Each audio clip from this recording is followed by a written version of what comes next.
And now I would like to share with you the reading for today, which is from Ernest Holmes. And he says, if we make ourselves receptive to the idea of love, we become lovable. To the degree that we embody love, we are love. This is why people who love are loved. It does not pay to hate. Hate is a human idea. Love is a divine verity. It is not by a terrific mental struggle or soul strain that we arrive at this goal, but through a quiet expectation, a joyful anticipation, the calm recognition that all the peace there is, and all the power there is, and all the good there is love, the living Spirit Almighty. And so it is. So we have blessed them, and now we are going to really give them a rousing Triangle Center for Spiritual Living welcome. I love these two. They are amazing. We have actually been singing and playing Melissa's songs for quite a long time here, and I know that especially you may hear some today, but maybe on Wednesday you'll hear some more. But you'll recognize the energy and the love that they bring to everything that they do. Z. Egloff is a cartoonist, spoken word artist, and award-winning author of the spiritual humor blog Life in ZD, a goofball's guide to enlightenment. You might want to write that down, because you're going to want to visit it after. Her wife, Melissa Felipe, is a singer-songwriter and teacher with 9 albums of original music in release. She's also a Toltec mentor, personally, trained by Don Miguel Ruiz. You might recognize that name, author of The 4 Agreements. Melissa and Z are the founders of Oh My God Life. Their mission is to bring radical joy to the world, and today we are honored and blessed that they are bringing their radical joy to us. Please welcome Melissa and Z. Thank you. Thank you, Dusty. Thank you so much. Thank you to Dusty. Reverend Dusty and Suzanne Cardinal, are the ones who got us here. We've been working on this for a long time, and now we're here. It's true. You know when you have a vision and you're working on it and then it happens, you're like, wow. Yeah, so here we are. Just so you know, my name really is Z, just the letter Z. I was Betsy, but do I look like a Betsy? No. More on that later. Yeah. Okay. So we're going to start out with something a little bit different, and in order to make this work, I need you to be my echo. Are you willing to be my echo? Okay. All right. We're going to have you move a little bit too, but I'm not going to make you stand up. We can do this sitting down. Okay. So here's how it's going to work. It's going to call and response echo. So we're going to clarify, magnify. So we got moves too, if you want to move. So you see my little moves. Okay, so I'll start over. Clarify. Magnify. Wow, you guys are jumping right in. Huh. Okay, now this one's a little trickier. So I'm going to say occupy, and you're going to say occupy your faith. Not your face. You can occupy your face if you want, but this is occupy your faith. So I say occupy your faith. Okay, so let's put it all together. Okay, so clarify, magnify, occupy your faith. And then we're going to glorify, testify, fortify your faith. Right? Okay. We're going to do it a bunch of times so you'll get it, but you got it. I'm feeling it. So thank you for being my echo. Okay. And then we're going to sing. You ready to sing? I already know you can sing here because I only sang There Was Only One of Us one time, and then there you were, sounding so good. So you're going to sing this with me when we do it, but to teach it to you, you'll echo. Do this. Fortify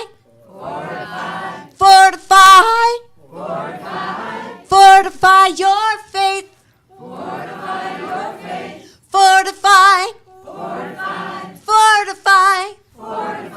Fortify your faith. That's it. That's it. So I like to move. Don't be alarmed. No one's ever been hurt. Yeah, that's all I'll say about that. Okay, I think we're ready. Are you ready? We're ready. Okay, Mark, hit it. Fortify, fortify, fortify your faith. Fortify, fortify, fortify your faith. Okay, here we go. When I was a child, a little bitty baby child, I didn't believe in nothing. Faith was for suckers, I told myself. People who are weak, people who need help. But all around me, everyone would say, you gotta believe, you gotta pray. Believing in nothing ain't no way.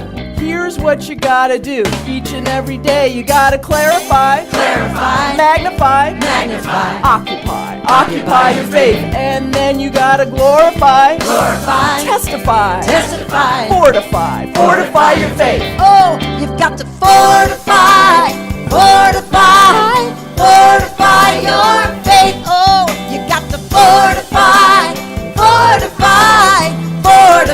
your faith. Oh, yeah.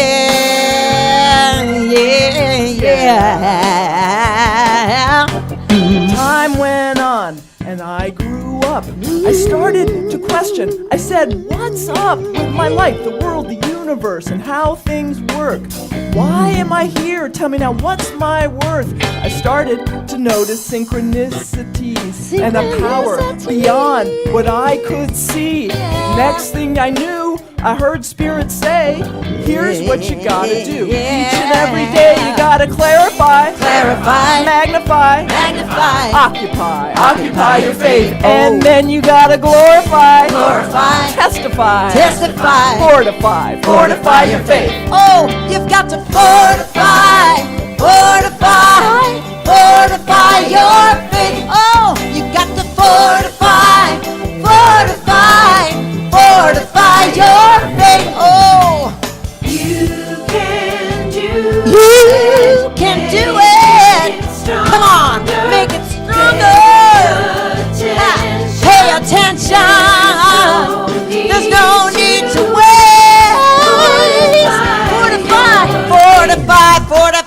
Fortify your faith. Now I know, now I see that faith is so much bigger than me. It starts in the heart and grows and grows.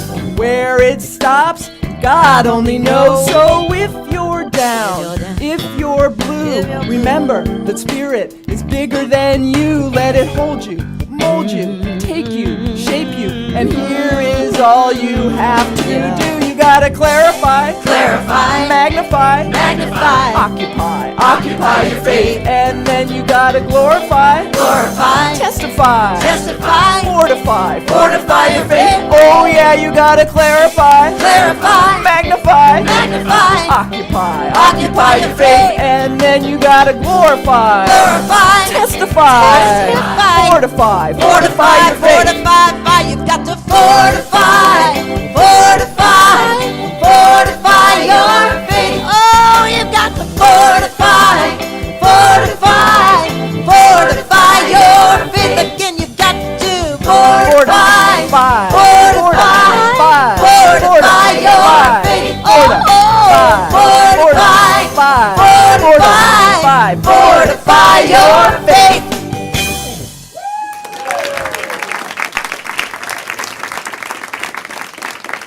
That was awesome. You guys were right there. Thank you. Yay. Okay, so where is the love? Where is the love? What do you think? Right here. I think so. It's right here. We know that here, right? At Centers for Spiritual Living, we know that the love is right here. That power and presence of love is right here. It's in me. It's in you. It's in everyone.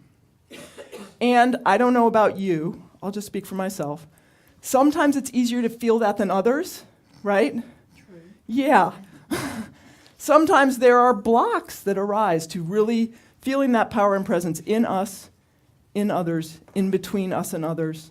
So that's what we want to talk about, is getting to the love, to knowing and being that love. Would you like to talk about that today? Would you like to hear us talk about that today? Okay, Melissa's going to get us started. Go.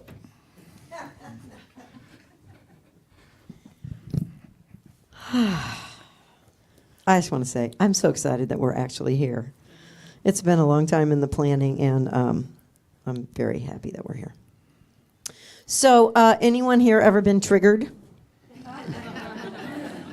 Just see. Oh, no, a couple people. Yeah. So, by triggered, what I'm talking about is, something happens, and you have what some might describe as an illogically large reaction to it, right? So someone cuts you off on the freeway, or one of my favorites for me, you're in line in the 15-item speedy checkout, and the person in front of you has 18 items. I like that. Sometimes I notice they're thinking fruit is one. So, and then of course, the definition of trigger in my mind is then we get ballistic. Now, not necessarily outside, hopefully not externally, but we feel just this seething response, right? This big response to it, right? Yeah, right? Anybody? And maybe it lasts too for hours or maybe days. Yeah, that's always pleasant. So I used to live in that. Just angry all the time. Everything triggered anger from me, in me. I like to say I was trigger happy without the happy. Trigger unhappy, right? I mean, everything triggered me. So how can we be less triggered? That's what I'm talking about this morning. And what we know about in our centers is, if we are triggered, it is because of a belief. If we are feeling, possibly some might say, even if it's not you at first, some might say irrationally reactive to something, it's a belief, right? If my summary that I've come to from my years in Science of Mind and also with Don Miguel Ruiz is that if I am feeling toxic bad, right? Not just grief, by the way. Grief to me is in its own little planet, has to be processed, or it will do it through you. So everything else, if I am feeling toxic bad, I am believing a lie. If you are feeling toxic bad, you are believing a lie. Now, here's the challenge of this. I'm talking about this is true whether the lie you're believing is about yourself or someone else. Anyone else. If you are feeling bad about them, you're believing a lie. So, what do we do with that? We find the lie. We figure out what the lie is that we're believing that's making us feel bad, and we find the truth. Where do we find the truth? How do we find the truth? It's right on the flip side of the lie. And we have great ways to do this in Science of Mind and in these rooms, these places. We have lots of people who are trained to help us find the lie and the truth, and then learn to integrate ourselves to know the truth. Because knowing it here is one thing, but knowing it here throughout our being is where the trigger shifts, right? So we have practitioners, we have classes, we have Sunday service, we have community, right? And then there's other things, of course, there's lots of things out there now, these days, there's more and more things, right? So there's all kinds of things, spiritual paths and therapy and things you can do, right? And all of those things are really helping us to know the truth. There's a common thread to all of them, which is we are becoming aware. We are becoming awake to the truth. And the good news is, of course, I know all of you have experienced this. I mean, really, if you have lived very long at all, you've experienced this to some degree at least, that you get better at knowing the truth in the midst of times that you can look back, right, and say, oh, that would have triggered me before, right? That's the good news. So years ago, one of these for me, back in the day, before I was with Z, and I was Melissa Felipe, not Melissa NZ, I was touring. I was traveling around doing what we are doing this morning. I was sometimes speaking, and I was doing music all around Unity, Science of Mind around the world. And I did this for a long time till I got burned out and got told by a doctor I'd better stop. So during this time of touring, I was gone a lot. And one time I was gone for 2 or 3 weeks. And I came home, and there was a big old stack of notices from the bank. Yeah. So I start opening these notices, and they're telling me that I, bounced things, right? And I can't figure out what happened. I'm like, this is not right. This is not accurate. This is not what I know about my balance and everything. So I start searching, and back in those days, I was doing my bookkeeping on a computer, which we still do, but it was QuickBooks. Now we're in QuickBooks Pro. But anyway, you can make mistakes in there, even though it's all tidy in a computer and everything. And what I had done, it turns out, is I had entered a deposit twice. Now, back in those days, I had debt, and I decided, well, I've got this extra money. I'm going to pay off some debt. Only it wasn't there. The money wasn't actually there. And then it was literally $600 plus in charges for these for the notices. It costs a lot of money to send those notices out. Anyway, and the bank wouldn't turn it around. And anyway, so here I was in prac training at the time. So I had been around this philosophy for a long time, especially if you consider I took the slowest possible track through all those classes that you can take. And I also was in the midst of a lot of years of study with Don Miguel Ruiz. So I knew the truth, and I knew how to find the lie and find the truth. I was trained in this. I was going around teaching it, right? Yeah, well, it wasn't happening for me this time. I could know the truth, and then a second later, I would just be in hell. And I'm talking like a toxic kind of shame. Money would do that to me more maybe than anything in those days, right? If I screwed up, like I felt I had so badly, I just didn't have any forgiveness for myself. Just shame.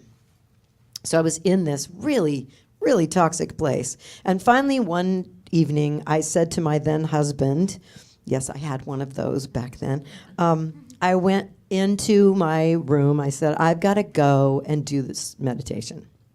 There's this meditation that we now call radical transformation that is an NLP or a Toltec. It's actually, I've come to it from both of those philosophies.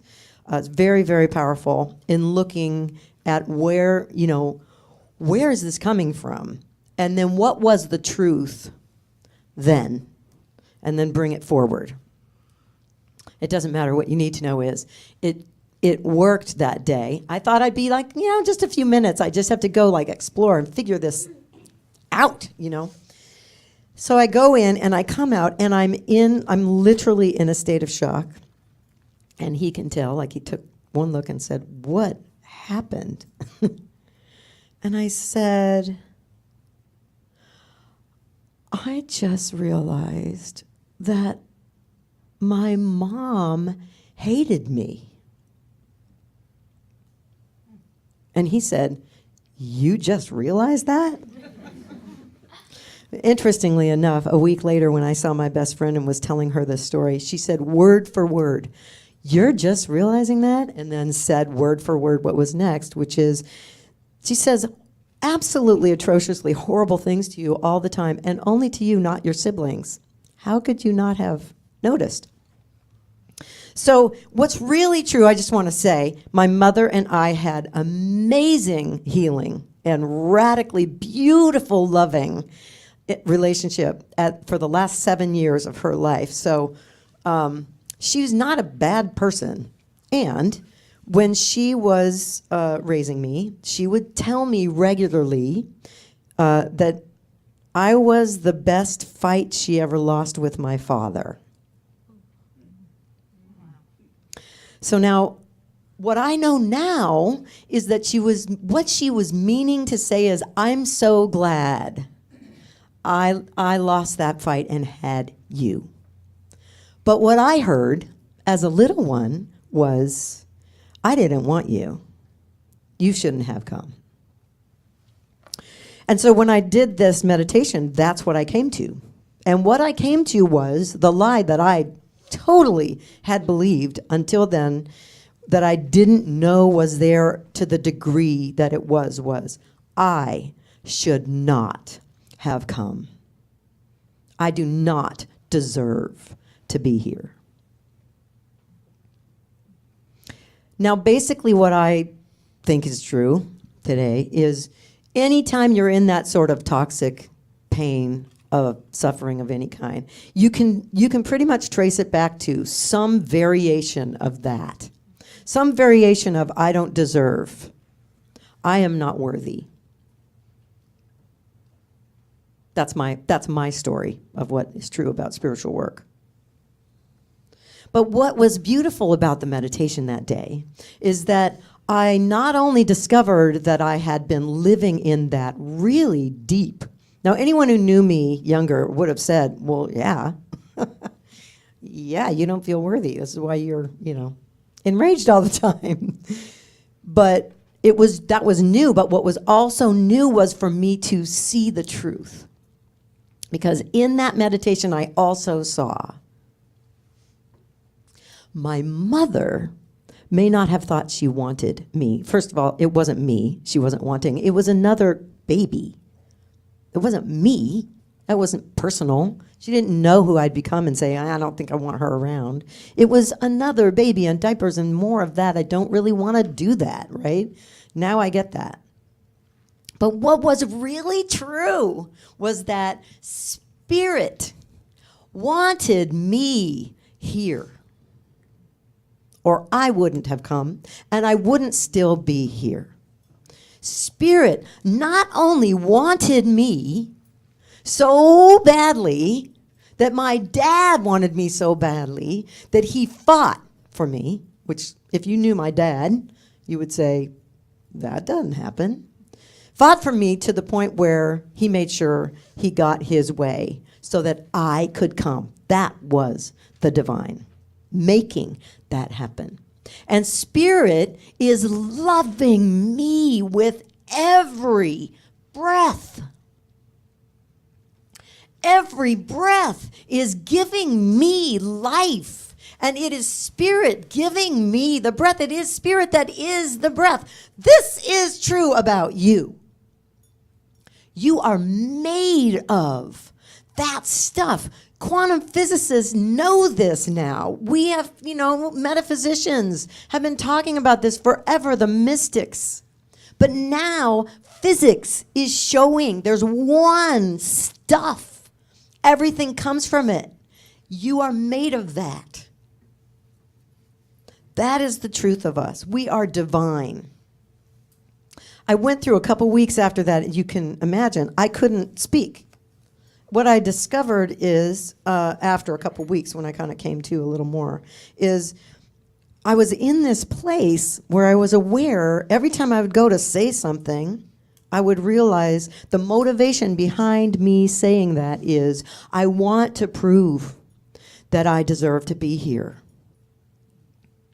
And what I realized is everything I had ever thought and said and done was my mind trying to get to that truth.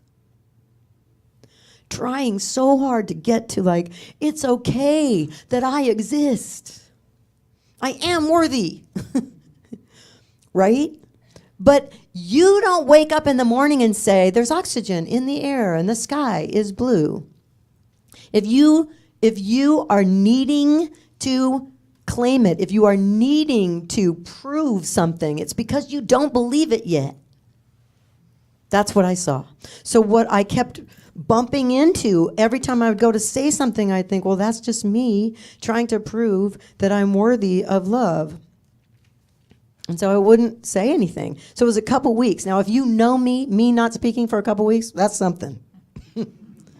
So after a couple weeks, I kind of started to come out of it. But ever since that day, as you can imagine, my life has gotten so good, so much better. Because I actually came to know, especially over 6 months of being in it, I came to know that truth. I am a divine expression of the all of spirit. And so are you and everyone. That's who's here. That's what's going on. My shame continues to release, and I continue to open to greater good, and it just gets better and better. My favorite evidence is my wife. For me, can't get any better than that. So my current favorite mantra that I use all the time is, I stand in unapologetic confidence, knowing the truth of the divine nature. I stand in unapologetic confidence. I know the truth of my divine nature. That's kind of the truth that's on the other side of what was the lie that I was living in and triggered by over and over. And nowadays, I am triggered a lot, but what is triggered is gratitude. So much of the world triggers me into gratitude. Gratitude and grace and awe and love.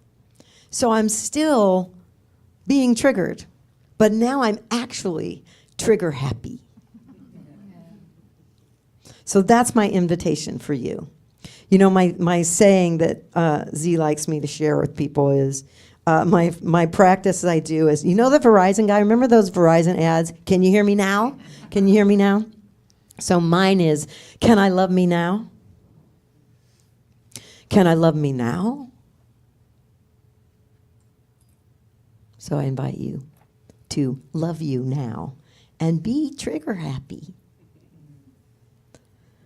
Z, Yes. would you care to share? Sure. Okay, thank you, Melissa. So there's love of self, learning to love ourselves, truly love ourselves as the divine beings we are. And then there's other people. Yeah. So I'm going to share a little story about that, about other people. I like to call this story the spiritual retreat from hell. Yeah. Okay. So years ago now, Melissa and I went on a spiritual retreat. These days we lead spiritual retreats, but at that point we were participating in a spiritual retreat, and it was at a hotel. So we were all gathering at a hotel. We all had our own rooms. It was kind of nice. You know, sometimes retreats you're staying on like Boy Scout bunk beds and stuff. Yeah. So this was actually like a nice place, nice hotel, and we all had a common meeting room. And and I was feeling, I didn't know anybody there. I only knew Melissa. She was the only person I knew there. So I was feeling kind of shy, and, you know, I don't know anybody. And also, it was a women's retreat. So you may have noticed about me, so I am biologically female, and I describe myself as gender rich. Whole lot of gender going on, right? Yeah. So, you know, sometimes I'm actually like, if I'm at a grocery store and the checker doesn't know me and says, "Can I help you, ma'am?" I'm actually surprised. Like, it's more likely, "Can I help you, sir?" And I'm like, I get it. I understand. Yeah, like, And then women's bathrooms, those are fun. Those are really fun. I like to bring Melissa with me to show that I'm like pre-approved, like it's good. And then I smile because it's like girl, boy, girl. So I smile, and then I stick with little I have, I stick it out. So that's the best way to get into a woman's bathroom. Yeah.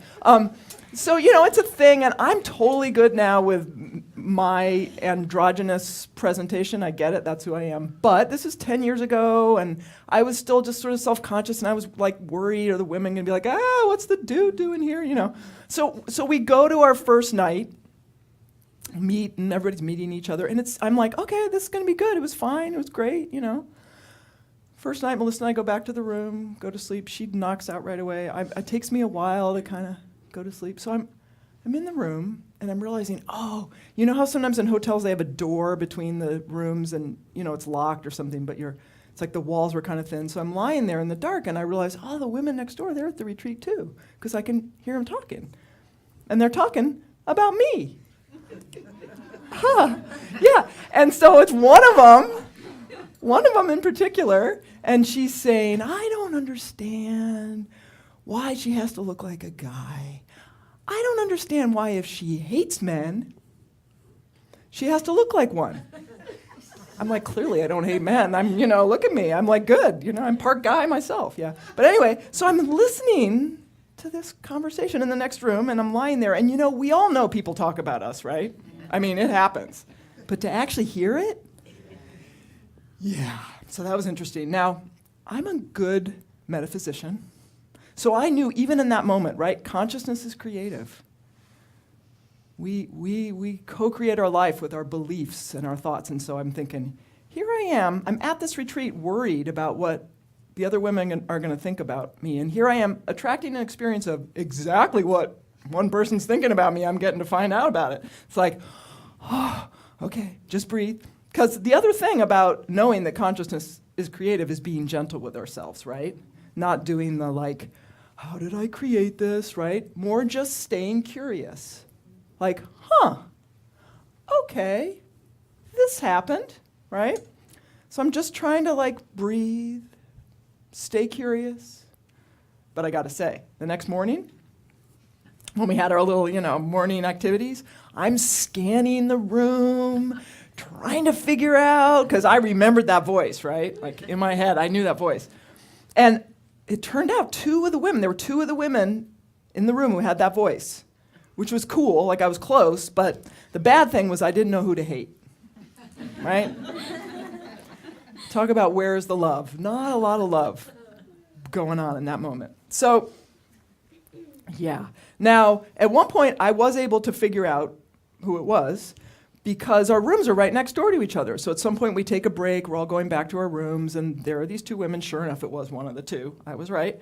So I was able to say, hey, just so you know, the walls are kind of thin. We can hear everything you're saying. It didn't quite bring me the satisfaction that I thought it would to let her know that I'd heard.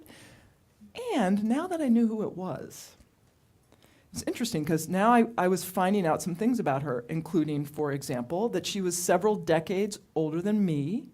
So when she was growing up, not a lot of people women who presented themselves like this, right? Also, I discovered she was from a very, very conservative religious family. Again, no, right? And also, I thought about what she said, thought about what she was saying, because what she was saying, everything she said started with, I don't understand why, right? I don't understand why she has to look like this, right? So she was just basically saying, I don't get it. I don't understand. Now, we are at a spiritual retreat. Did I mention that? It was a spiritual retreat. So at one point in this spiritual retreat, we did an exercise where we turned within to that power and presence, that one energy, that one power and presence that lives in each one of us. And you know how sometimes you really get it, Sometimes you're just really able to feel it. And so there I was in that moment, knowing the truth. And I thought about my friend, my neighbor, And I was thinking, it doesn't feel good when we're judging other people, right? It actually doesn't feel good when we're in a place of judging others. That's why everybody wants to be in love, because it feels so good to be in love. And I was thinking, to the degree that she had judgment about me, she really, if she could think about it, wouldn't want to feel that way. She would actually want to be loving me. And it became like this mantra. She wants to love me. She wants to love me. And I just said it again and again and again. She wants to love me. And it really just broke open everything for me to true forgiveness. Not forgiveness like, oh, I forgive you. I'm better than you. I forgive you, right? This was like real forgiveness. She wants to love me. And I want to love her. I was judging her too, right? I was being judgy about her being judgy. I was like double judgy, right? So I want to love her. And not only that, I want to love me. Because consciousness is creative. I drew that experience to myself to kind of help flush out some of my own judgment about myself. She wants to love me. I want to love her. And it's not an accident that I got there from that place of spiritual practice, right? That's what spiritual practice is for, is to return us to that truth when we're going, where is the love, and can't find it anywhere.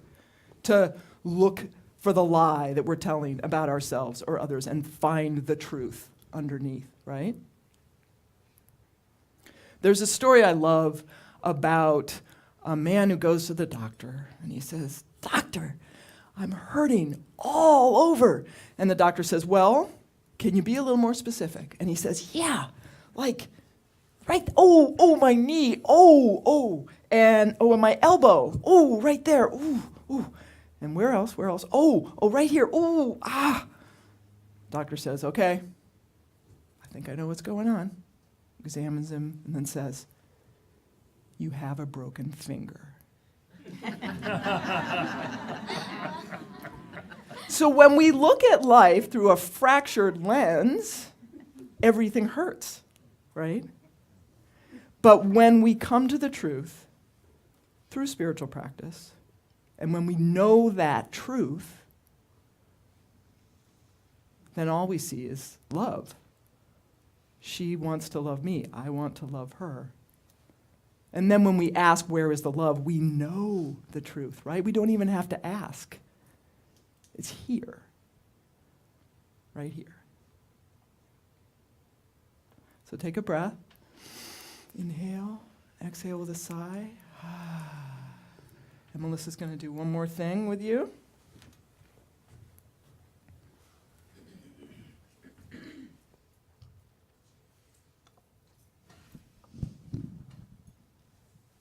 Please repeat after me. Every breath I take is evidence that Spirit wants me. I am enough.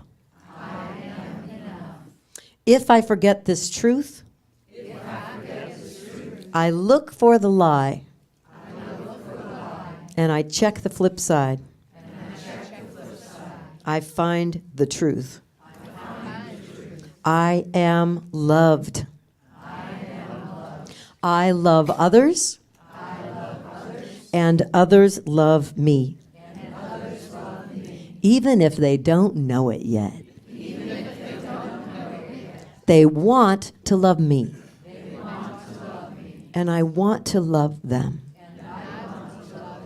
I stand as love, unapologetically confident.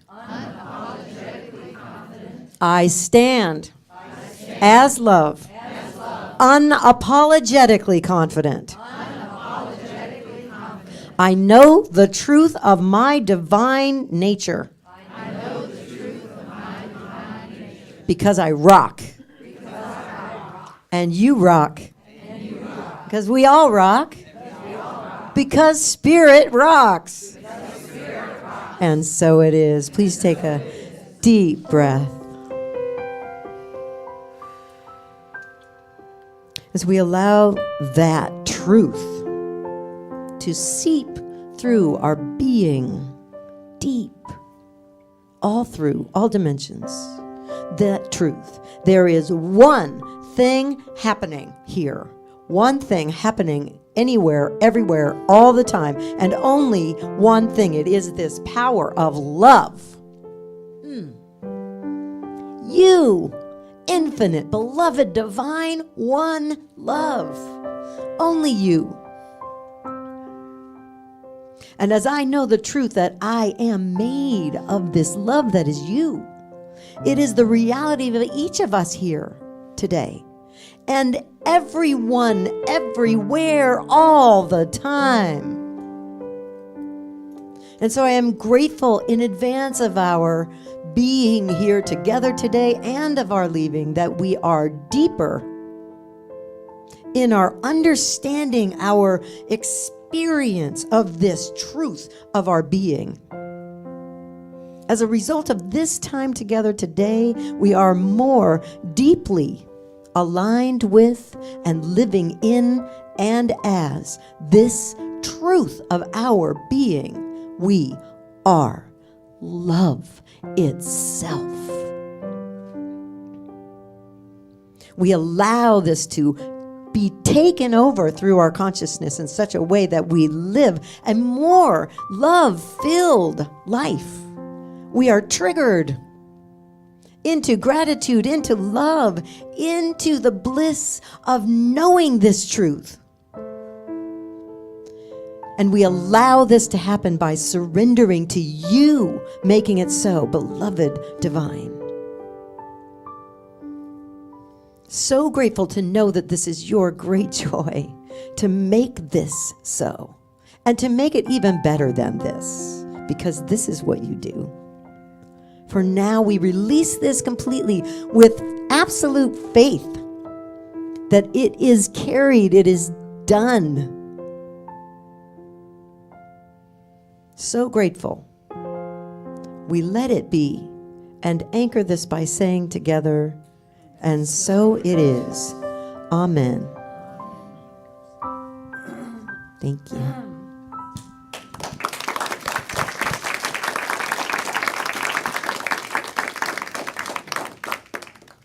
So in this song, it's actually got a part that I'd love for you to join me. It's just goes like this. Love is the only truth, and the only truth is love. Please say it with me. Love is the only truth, and the only truth is love. Beautiful.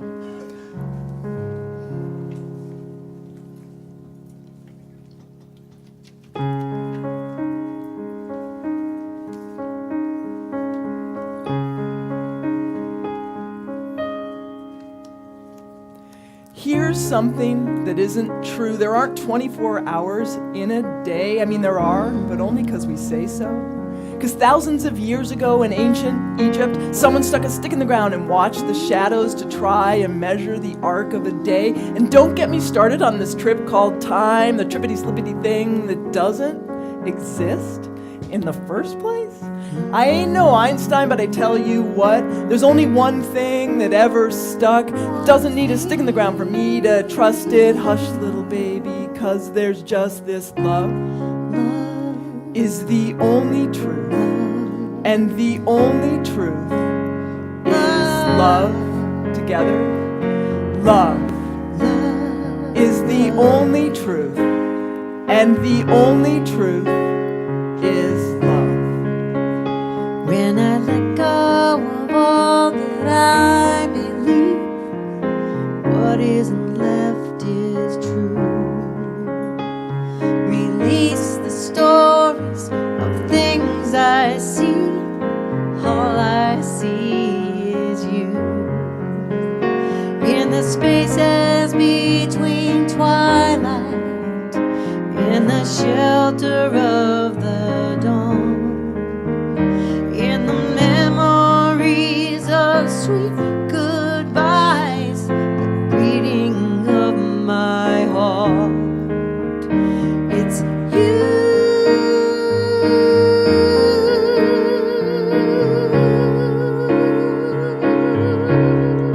All that is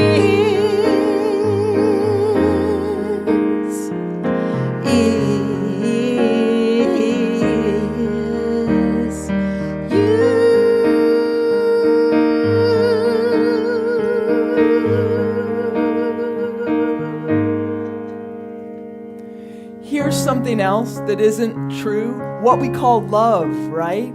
There's a guy at work, you don't even know his name, but you're sure he's the one who can satisfy that need that hurts and howls and wants what's real, till you find out he's married or gay or not gay and can't give you anything but need and more need. See, love doesn't ask, love only answers, and the answer is always yes. I don't know much, but I tell you what, there's only one thing that's ever stuck that doesn't need anything for me to trust it. Hush, little baby, 'cause there's just this love is the only truth. And the only truth is love. Together, love is the only truth. And the only truth is love. When I let go of all that I believe, what is left is true. Release the stories of things I see. All I see is you. In the spaces between twilight, in the shelter of the dawn, in the memories of sweet goodbyes, the breaking of my heart. It's you.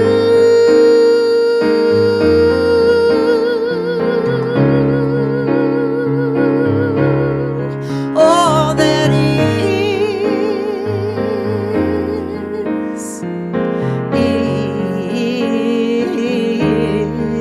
Together, love is the only truth.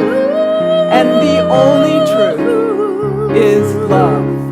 All that is. Love is the only truth. And the only truth is love. Love is the only truth. And the only truth is love. All that is. Love is the only truth. And the only truth is love. Love is the only truth. And the only truth is love.